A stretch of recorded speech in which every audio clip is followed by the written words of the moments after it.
After slavery, the black community was doing better. We were going up, up, up. That was Candace Owens arguing that, hey, it is socialism that has led to the terrible economic situation for people of color. Laura Ingraham hosted this debate segment, and Candace Owens said a lot of really dumb things throughout. Let's take a look. You know that socialism has led to more deaths than anything else in the last 100 years. Enthusiastic character than Joe Biden, but he's talking about socialism, and we know that that is something that has, Bernie, that is absolutely destroyed and decimated the black community, socialist policies, like in terms of the welfare. So a little bit of agreement here, but mostly. Yeah, but Cornell, you think that Bernie Sanders is going to deliver what, a better economy than Trump for African Americans? Because I haven't heard that argument for Bernie. I've heard a lot about giveaways, but how is he going to raise the actual standard of living, the wage earning capacity of all Americans, including African Americans who have been disproportionately hit by open borders and the lowering of wages because of a huge influx of indigent workers? Oh, but no, my dear sister, you asked the workers at Walmart, who are of all colors. So we're talking about humanity. We're talking about Americans across race at this point. You ask the workers at Walmart whether they will be able to live a life of more decency under a Sanders administration as opposed to a Trump administration. He was just there in Arkansas, standing with the workers, McDonald workers too. He stands with working people and poor people. That's his connection to Martin King. That's his connection to FDR. That's his connection to Fannie Lou Hamer. And so, my dear sister Candace, I would argue that welfare again now was not socialist. It was an attempt to intervene given the failure of capitalism to provide jobs of a living wage for people. It was not socialistic at all. It was absolutely socialist, and you know that. And you know that our community, after the first 100 years, doctor, come on. That's not the 100 socialist. years after slavery, the black community was doing better. We were going up, up, up. Then suddenly they socialized our community via welfare policies, and the black community started going down, down, down. So the talking point, I know. So the talking point that Candace Owens has been pushing, she's no longer with Turning Point USA. But when she was at Turning Point USA, she was paid to say that it is not systemic racism that leads to, the disparity in wealth and income between, white individuals and black individuals in America. It's because of socialist policies. It's because of welfare that the black community is being held down. Now, first of all, that makes no sense. We know, and we're gonna debunk that in just a second. But think about who funds Turning Point USA.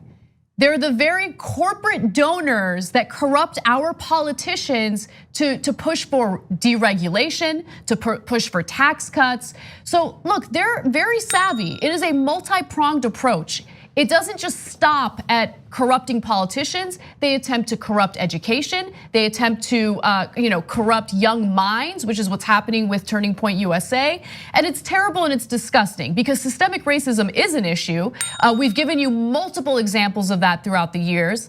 And just hearing her try to talk about history is hilarious, especially considering what she had to say about white nationalism in the past. When you think about, whenever we say nationalism, the first thing people think about, at least in America, is Hitler. He was a National Socialist, but if Hitler just wanted to make Germany great and have things run well, okay, fine. The problem is that he had dreams outside of Germany. He wanted to globalize. He wanted everybody to be German. And thinking about how it could go bad down the line, I don't really have an issue with nationalism. I really don't. What they won't tell you about the statistics and the rise of white nationalism is that they've simply changed the data set points by widening the definition of hate crimes and upping the number of reporting agencies that are able to report on them. Black conservatives, when they have the audacity to think for themselves and become educated about our history and the myth of things like the Southern Switch and the Southern Strategy, which never happened. Listen to what I said. May I continue? Please. As I said, he is assuming that black people will not go pursue the full 2-hour clip.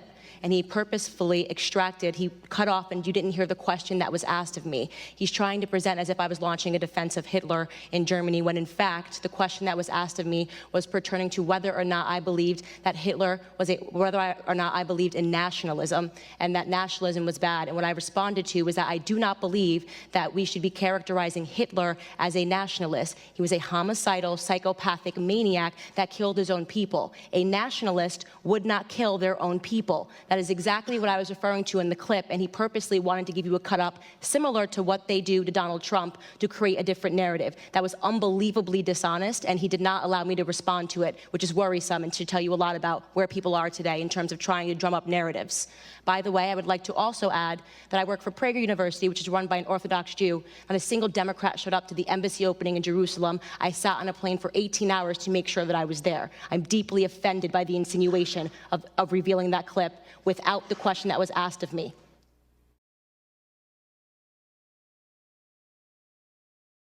Yeah, okay. So look, people like Candace Owens lead pathetic lives because they're paid to sell their own identity out. And so that's just the reality of it, because none of the things that she says is true. And so I guess they get paid handsomely. I don't know how they sleep at night. So let's begin to correct the things that she said. First of all, she, on 2 different occasions there, supported white nationalism, which has murdered black people in this country for hundreds of years. It was white supremacy, the idea of that drove slavery, Jim Crow, the Klan, etc. Now you have a African-American woman paid to defend white nationalism. That is disgusting, okay? And then in the earlier clip, she talked about, African-Americans were doing fine for 100 years after slavery until welfare came to help them. Really, they were doing fine? How about the lynchings? How about the Klan? How about the bombings of the churches where little girls were massacred?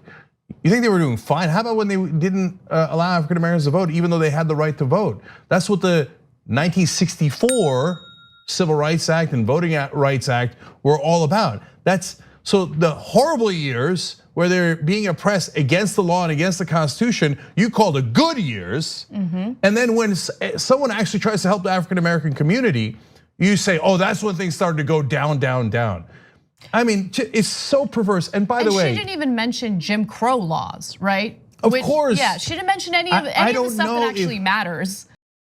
Before us, that from these honored dead we take increased devotion to that cause for which they gave the last full measure of devotion.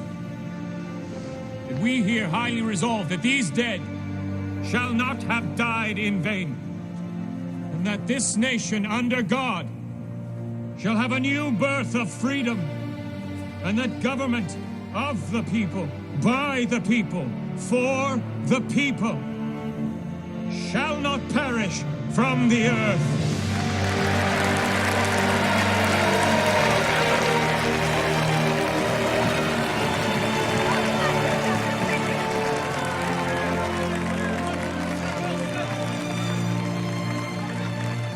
Our enemies have made their exodus.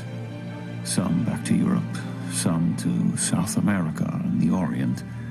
They've seen that America shall forever be a nation of living men, a nation of free men. Just pathetically stupid and doesn't know any history at all. Or she knows the history of how brutal white nationalism and supremacy has been to African Americans and thinks, I don't care at all. Where's my money? The only color I see is green. You want me to sell out black people and lie over and over and over again about how wonderful white people were to us as they were lynching us in the South? Great, where's my check? I'm in, right? None of it is backed by facts. I mean, listen to what she said about the Nazis. She said it would have been fine if they just stayed in Germany. Really? If they just murdered all the Jews and the Poles and the minorities and the LGBT community and the Roma and all those people inside Germany, that would have been fine? That would have been fine. Do you know what Hitler did to African American athletes? Of course you don't, because you're a moron that doesn't know a goddamn thing, okay? And so now she says, well, look, if they just made the trains run on time inside Germany, everything would have been hunky-dory. It's just absolutely grotesque. And look, the heart of the conversation or the debate was about socialism and how destructive it is. So she attempted to fearmonger about socialism. And look, Cornel West, you should watch the full debate because he did such a fantastic job rebutting her and giving real evidence and logic to her arguments.